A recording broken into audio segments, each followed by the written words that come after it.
Hola, ¿qué tal? Vážené dámy, vážení pánové, mé jméno je Kristýna Bečvářová a jsem lektorkou v Perfect Worldu, jazykovce se srdcem.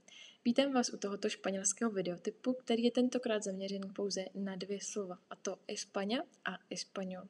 A nebo používáte je správně? Toto video vzniká trošku inspirovaně z mých lekcí, na kterých se právě často setkávám s chybným použitím nebo s chybnou záměnou těchto 2 slov. A přitom jsou tak jednoduchá, tak se na ně pojďme podívat. España. España není nic jiného než ten stát, Španělsko.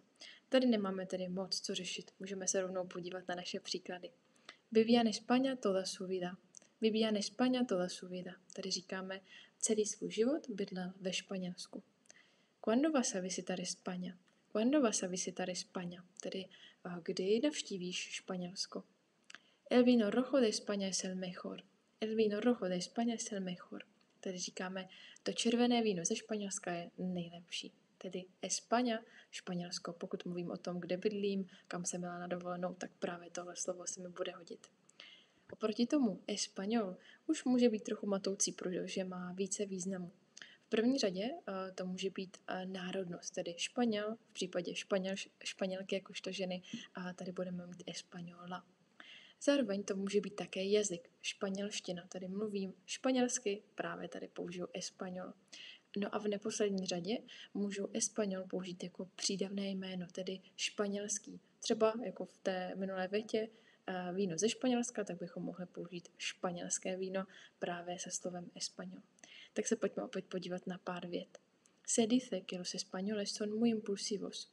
Se dice que los españoles son muy impulsivos. Tady říká se, že Španělé jsou velmi impulzivní. Has hablado con la chica española. Has hablado con la chica española. Tedy mluvil jsi s tou španělskou dívkou. Tady máme tady příklad přídavné jméno española, španělská. Espera, ellos no hablan español. Espera, ellos no hablan español. Tedy počkej, oni nemluví španělsky. Pojďme si to tedy ještě jednou shrnout. España. Toto je slovo, které používáme ve významu Španělsko, tedy ten stát. Oproti tomu Español může mít více variant, může to být použito ve větě jako přídavné jméno, tedy španělský, španělská, nebo třeba jako národnost, tedy Španěl, Španělka. No a v neposlední řadě také jako jazyk, španělština. Tedy setkáte se s různými tvary od toho Español. Já doufám, že vám tohleto video pomohlo udělat si jasno a že už se vám nikdy nestane, že byste řekli nějakou větu typu mluvím španělsko anebo třeba navštívím španělštinu.